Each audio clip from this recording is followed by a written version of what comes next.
You stopped answering texts. You looked at your phone, saw names you used to care about, and felt nothing but the urge to let it ring. And the strangest part? You don't feel guilty. You don't feel lonely.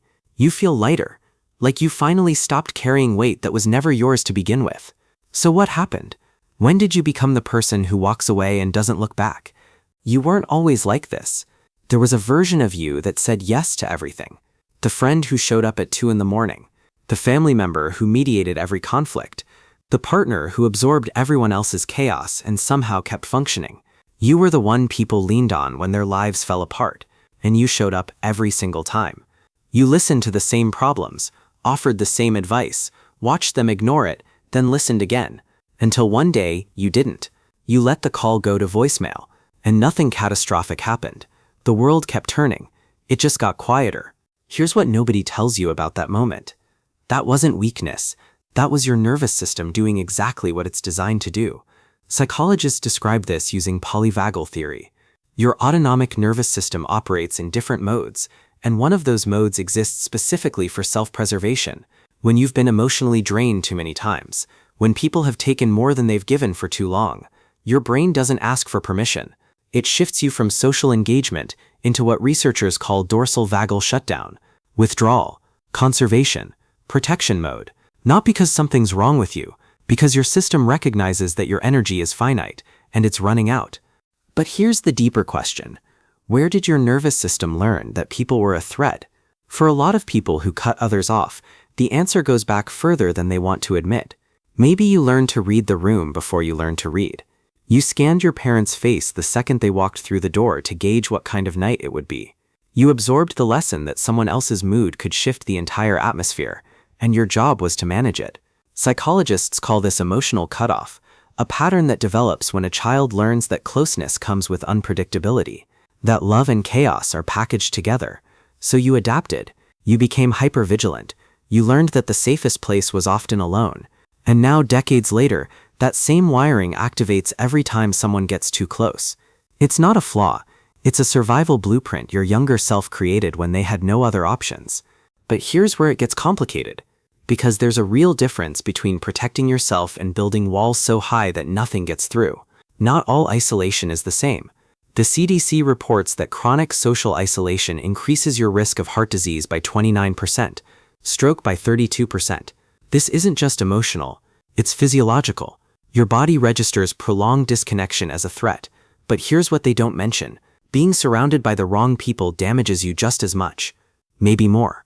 Because at least when you're alone, you're not pretending, you're not performing, you're not managing someone else's emotional instability while your own needs go unmet. So how do you know the difference between healthy boundaries and harmful isolation? Walls block everyone. The safe people, the unsafe people, the uncertain people, they're built from fear. You're not evaluating, you're just keeping distance because distance feels safer than risk. Boundaries are different. Boundaries are selective. They're built from self-awareness. You're not rejecting connection. You're rejecting specific types of connection that you've learned don't serve you. If you cut someone off and felt relief, that's information. If you cut someone off and felt peace, that's not isolation. That's self-preservation. The question isn't whether you should let people in. It's which people have earned access to your energy. And chances are, you already know exactly who those people are. You've been watching them for years. Here's something that becomes visible when you look at people who cut others off. You don't do it randomly. You do it because you've developed pattern recognition that most people don't have. That friend who only reaches out when they need something, you identified that by month 2. That family member whose affection always comes with conditions, you mapped their rhythm years ago. That person who shows intense interest then vanishes without explanation, you saw the cycle before it even completed. Research published in Nature Neuroscience shows that people who experienced early emotional unpredictability develop heightened activity in their brain's threat detection systems. Your amygdala, the part that processes danger, learned to stay alert. Studies from the University of Iowa found that the prefrontal cortex, the region responsible for complex social evaluation, works harder in people with this background. You're not paranoid. You're not overly sensitive. You're processing social data at a level most people never access. That instinct that tells you when something's off, that's not anxiety. That's pattern recognition refined over thousands of interactions. And when that system signals that someone will drain you, you've learned to trust it. So no, you're not lonely. You're not broken. You're selective. And there's a specific word for what you're actually experiencing. Society calls you isolated, withdrawn, antisocial. But those labels assume something's missing, that you're incomplete without constant connection. Here's a better word: solitude. Loneliness is the absence of connection you want. Solitude is the presence of peace you chose. You're not sitting alone wishing someone would text you. You're sitting in your space, finally able to hear yourself think. Your phone is quiet, and that quiet registers as relief, not rejection. People who don't understand will say you're running from something. But you know the truth. You're not running from anything. You're running toward something. Toward peace, toward clarity, toward a version of yourself that can't exist in chaos. That's not isolation. That's sanctuary.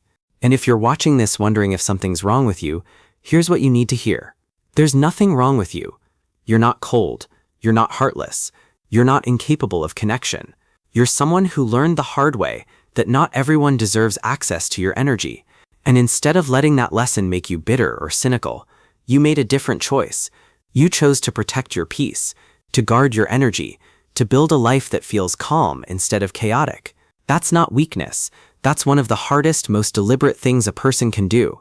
Harvard's 75-year study on happiness found something that contradicts most of what we're told about relationships. It's not about how many people you have in your life. It's about having the right ones. Quality over quantity isn't a cliché. It's data. So if your circle is small, but it's full of people who actually see you, people who don't drain you, people who add to your life instead of depleting it, you're not doing it wrong. You're doing it exactly right. And if your circle is currently empty because you're still learning who deserves to be there, that's not failure. That's discernment. And discernment takes time. The people you cut off might not understand. They might say you changed, that you're different now. And they're right. You are different. You're someone who finally stopped sacrificing your peace to maintain connections that were costing you more than they were giving. That's not something to apologize for. That's growth. If this felt like permission you didn't know you needed, drop it in the comments. Let people know they're not alone in choosing peace over performance. And if you want more psychology that doesn't pathologize self-preservation, hit subscribe. More coming that treats boundaries like the necessary thing they are. I'll see you in the next one.